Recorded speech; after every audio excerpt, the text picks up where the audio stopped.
Hello all, and welcome to Sunday Q&A, which is today brought to you from the Shed Bream. It's getting a little bit warmer, and because I'm recording it on Friday afternoon, so because today I've been in the office all day. I am now in the office Mondays and Fridays. It's becoming official. It's becoming that way. I'm getting the hang of it. Still a bit tricky, and also stay tuned later on for the special announcement. Special announcement, fantastic. Before we go on though, just another little heads up. Sheffield have now got an emission zone. That apparently I got a letter coming through. I'm not sure if it's actually active now or it's I think it is pretty much active now, because we had a letter coming through going, one of your lorries has driven into our zone, you know, bearing in mind from this time whenever. We'll go with the wise guys. I'm not quite sure when the zone actually kicked into gear. It might have kicked in by now. That's another one to watch out for. Another poor person's tax under the guise of ecology. And don't forget, there is a video about the petition. We did do a petition. It kind of started then stopped. Signing. If we can get people to sign to go, look, stop pretending it's about the environment. It's not about the environment. There's many reasons. It actually makes the situation worse. It's just poor people's tax under the name of ecology. So if you, like us, are hit by the emission zone problem where they're just taking money off you left, right and centre, trying to get you to buy a new van when you don't need to buy a new van, please sign a petition and we can move forward. So this week's video has been about the DAF computer. Oh, by the way, I said I'm in the office because I am still in the office. Normally these videos go on airplane mode, but at the moment I'm still active because I've got one driver who's picking up in Nuneaton in about 5 minutes, and I've got one driver who's for a collection for delivery on Monday, and I've got one who's on his way down to Lewis's MK17. So I've got to keep the phone on in case they've got any questions or anything like that. So if this video gets cut off halfway through and I have to knit it together on the computery thing, I will, but hopefully it won't. So the DAF computer, done that a little while ago. Now I have videos sitting on my camera roll. That's the last one. We're all up to date, so everything now is moving from this way forward. And the videos moving this way forward will probably give you a more realistic impression of what's going on in the life of me at the moment. There will still be some on the exchange because there's a couple of questions coming up, but I might incorporate them, just trying to keep the rolling thing going forward so you can see, rather than just doing self-contained videos, you'll actually see what's going on, and then you can get an idea for yourself how it works, I hope. So we did an old one on the DAF computer.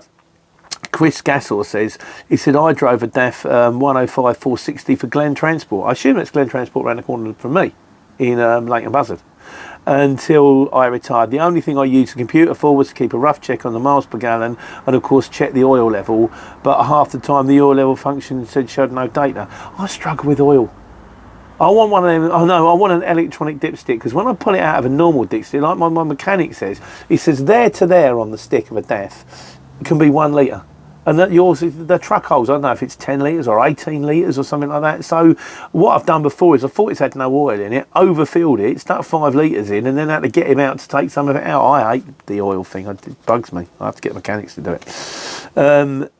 But the main name guy says, he says the AdBlue indicator is much better on a DAF because it's got its own dial, either on an M&N or a Mercedes. The AdBlue indicator is the same dial as a fuel dial, and you have to press a button to flick the fuel level to the AdBlue level.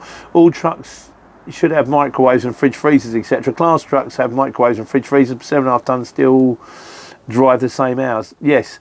Yeah, I personally would always want a separate AdBlue indicator because I want to know when my AdBlue is low, you know, kind of thing. And yes, it does work very well. So that was it on this week's video. Like I say, an old one. Still waiting for a special announcement. So this week we're going to the wise guys. So now, because I'm in the office now, I've had this thing that when you work from a mobile phone,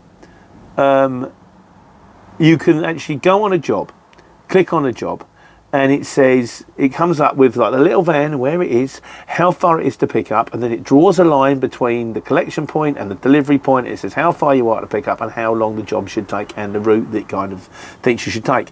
There is nothing like this on the desktop as far as I can see. So Clive Littlewood says, from the diary screen, click the track button at the bottom left of the job if that's what you're looking for. Clive, that's great, mate. That only works if the guy's already on a job. What I'm saying is, if I'm actually going to bid on a job, I want to see the kind of distance and the way it goes, and also whereabouts in the country. So I'm not that bright. Sometimes I get Pontypridd mixed up. I think I mixed up with, is it in Wales or is it in the middle of the country? I'm not sure.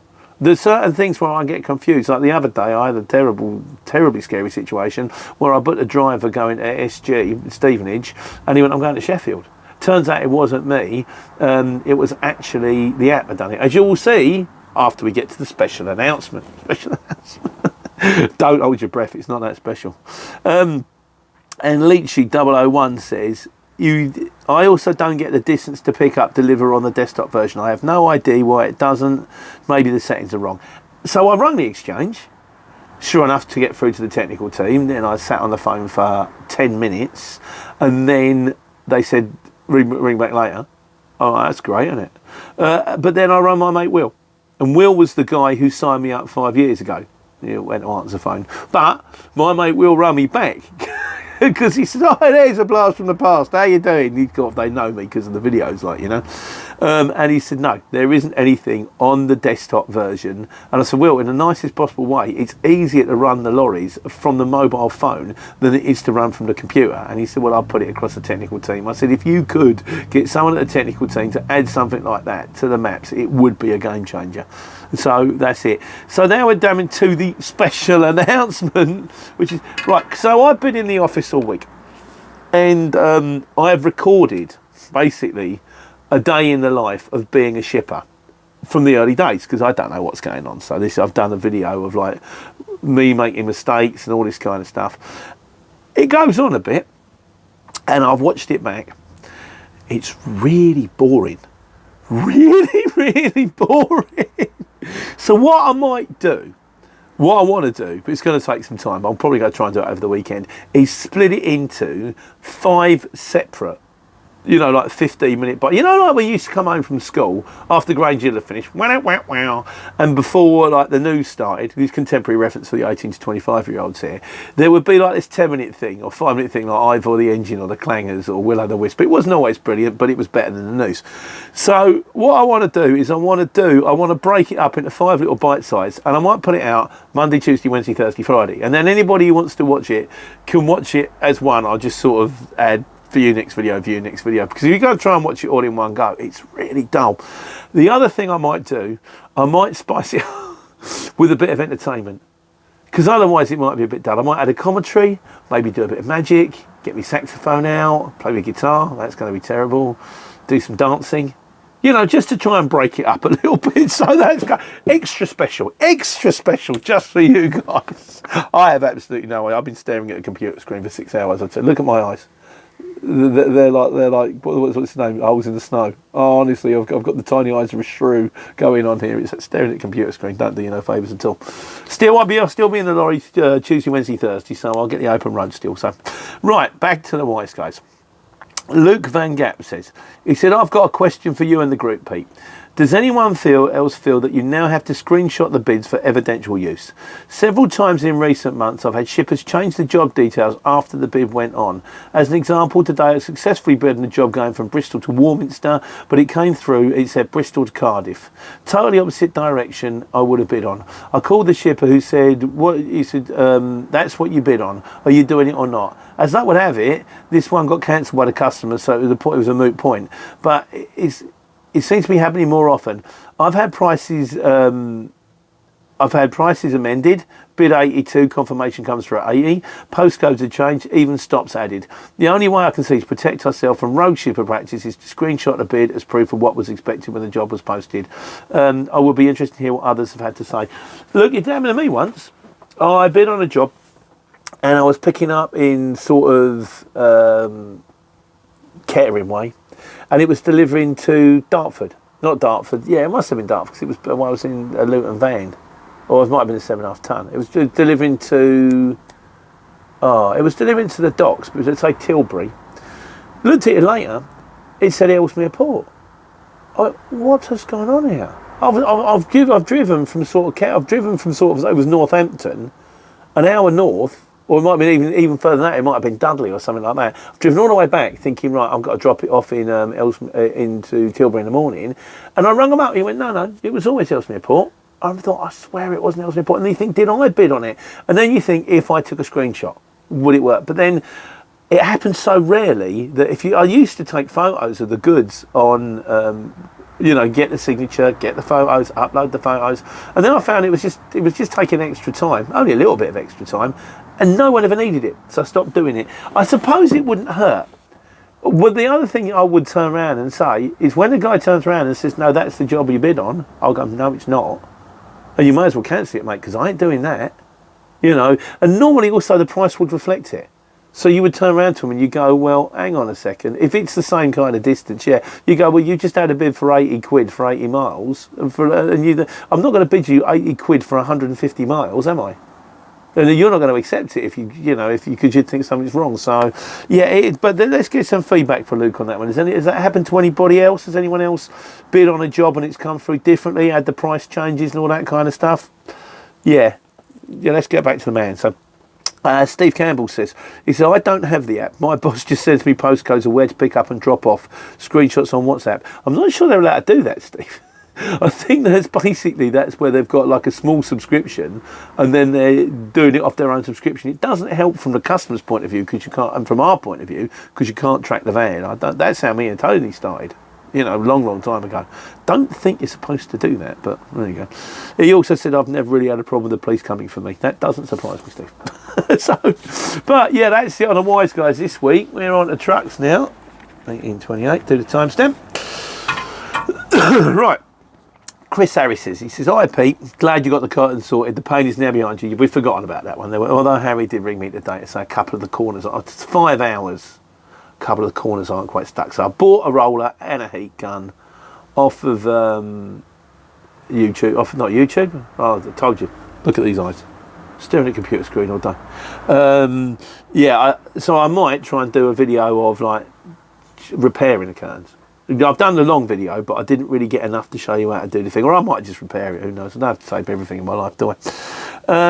He says, I have a question regarding DCs and curtain side of your vehicles. He said, I've read a bit about XL rated bodies and curtains, and I'm not sure how this works when I don't have them.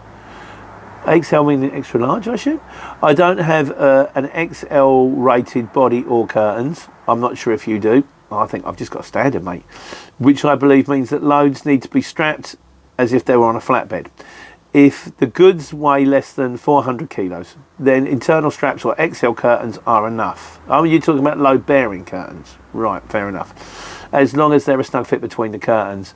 But if the goods weight is over that, then the goods need to be strapped to the bed. It's fine when collecting usual loads that are loaded from the sides, but when reversing onto a bay, are you expected to open the curtains while you're unloading so you can strap the goods correctly, or somehow pull off the bay, then open the curtains and try and strap them afterwards, or neither?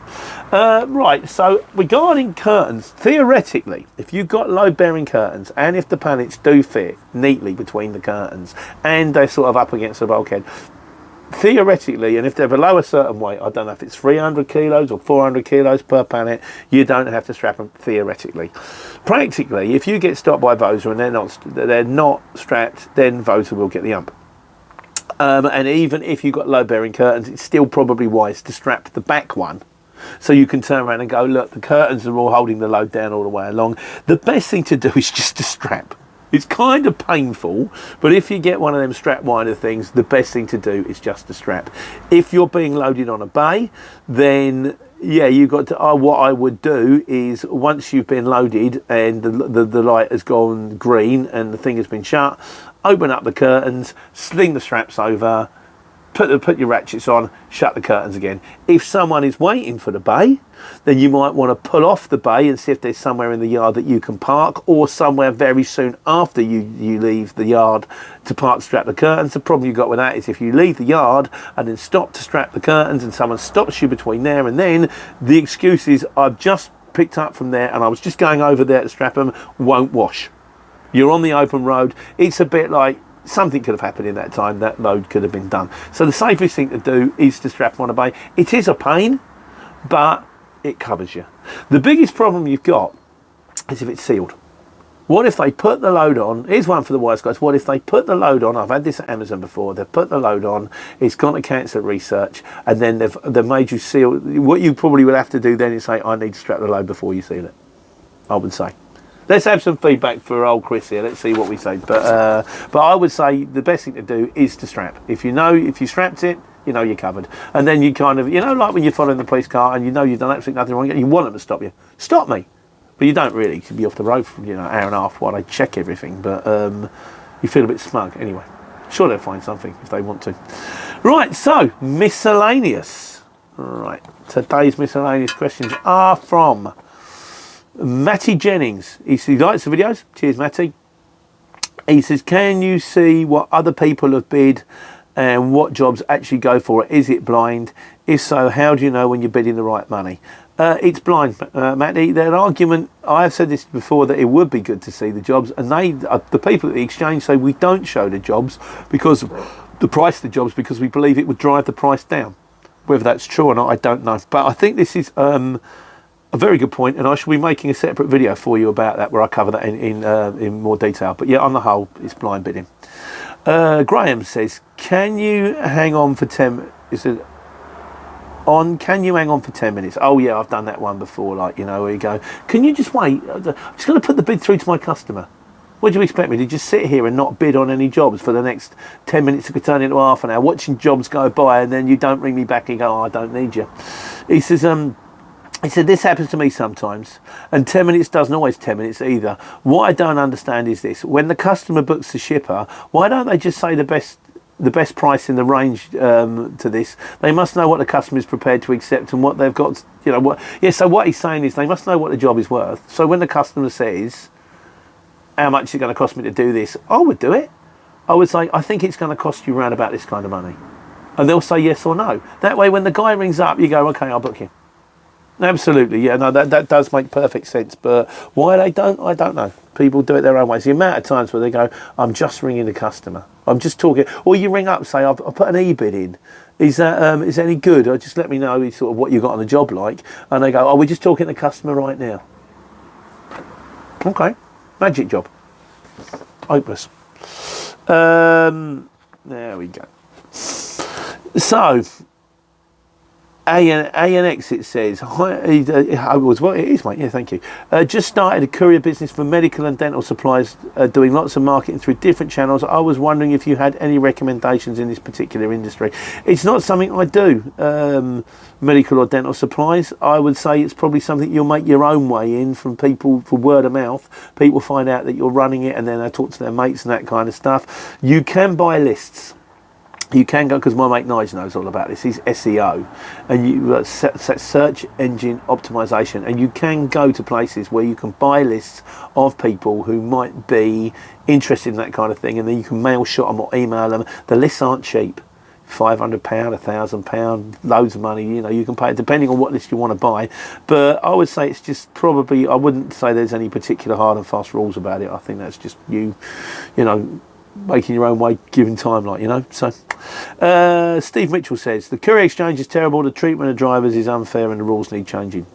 Everybody has their own way, mate. Not everybody everybody doesn't work for everybody. I say that. If you're an owner driver, I'm not quite sure. I mean, surely if you're an owner driver, then you would treat yourself the way that you want to treat yourself, So I don't fully understand it. Maybe you want to give us a bit more information about something that's happened to you there, Steve. Don't know. So, but sorry, it didn't work out for you. Like I say, not for us all. Just Deep Chanel says, hi Pete, quick question regarding invoicing, mate. It says, for instance, you do 20 jobs in a month and you invoice 20 companies.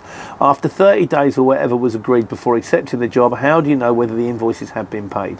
Do you go through bank statements and match every payment to an invoice you have sent, or is it a far easier way of tracking the people who have paid you and the people who haven't? For instance, you run 5 lorries, 2 jobs per day, 5 jobs per week. That's over 250 invoices.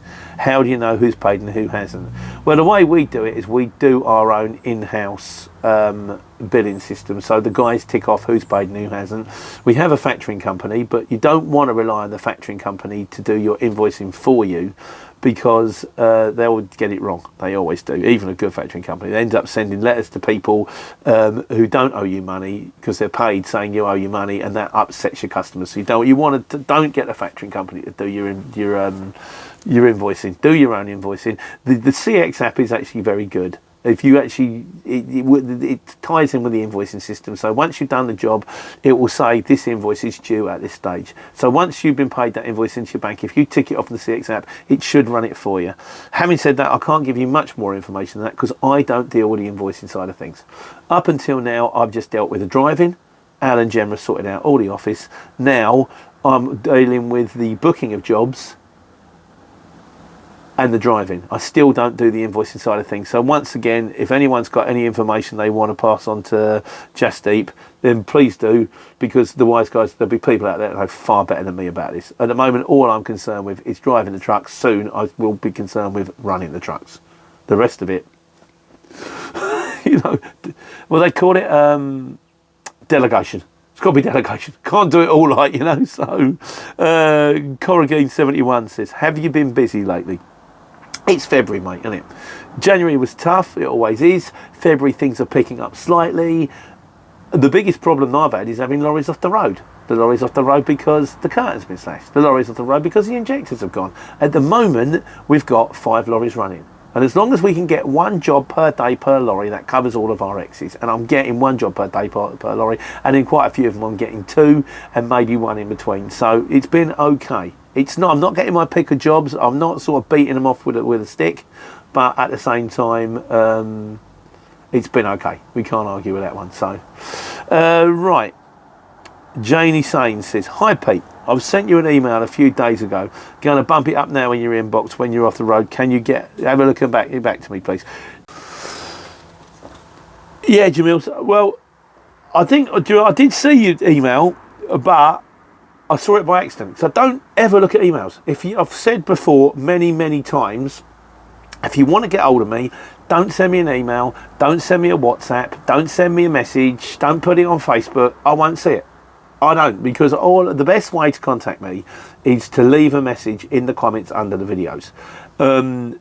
And then I can, then I'll ring you back. As it is, I have replied to your message. I did try and look for the email, couldn't find it, and I have left my phone number, and I'll happily talk to anybody. The thing is, I'd normally talk to anybody 9 to 5, Monday to Friday, because the weekends I'm kind of busy doing the PODs, and then the rest of it is family time. Now I'm running the trucks. I really can't talk to you on Mondays or Fridays, because I'm now busy doing the trucks. So I'll happily talk to anybody now, Tuesday through to Thursday. And if you ring me between 9 and 5, because I don't know what I mean, I might be on an early morning job, but you can guarantee the one day I don't get a job in the morning is when I'll get a phone call from someone at 6:30 in the morning going, can you help me out with something, Pete? And I'll be like, you woke me up, I was in bed. So, yeah, but I have sent the numbers on there, Jamil. Ring me anytime. If you want to get hold of me today, you can, but he probably hasn't seen it yet. If not, give us a bell anytime after 9 o'clock on Tuesday morning, and I'll happily talk to you. Not a problem. So, where are we going? Oh, and in conclusion, we're in conclusion now. Yes, the vandalised truck. Steve Campbell says, maybe the vandal thought your truck had already been done by someone throwing paint onto the curtains. Yeah, let's face it, paint your wagon wasn't exactly my finest hour. But it's all right, because when we repaired Harry's truck, I had a professional with me, someone who knew what they were doing. I had Al, so it's fine. And W3A8Y, my mate Ian, says, are you getting paid for promoting the heat gun? If so, I want 50% for supplying it for the video. 50% seems a bit steep, doesn't it, mate? So, as is, I have actually today purchased a new heat gun and some rubber rollers. So I've got some spares, should we need them. And finally, this one, the last one goes to Diggertron Dave this week, which is Killing Joke was fantastic. Diggertron Dave is my daughter's boyfriend, who actually, strange enough, I've got mates who watch my videos. I remember my mate Darren talking to Dave, and he says, "I watch Pete's videos." He says, "I watch Pete's videos," and then the one they've said to each other, "Not the Sunday Q&A though. No, that one goes on too long." But apparently he even does that one now. So cheers, Dave. Hope your car gets sorted, mate. He's having trouble with his car at the moment. So that's it. So I'm in the office again on Monday. I'm going to be editing these videos hopefully over the weekend, so you'll get to see life in the office. If I don't get round to doing it this week, I'll ping it out next week, because I think there might be quite a lot of work there. And in the meantime, it's just onward and upwards, you know. Yeah, onwards and upwards for us, and hopefully onwards and upwards for you guys. Hopefully an opportunity to take care and take money.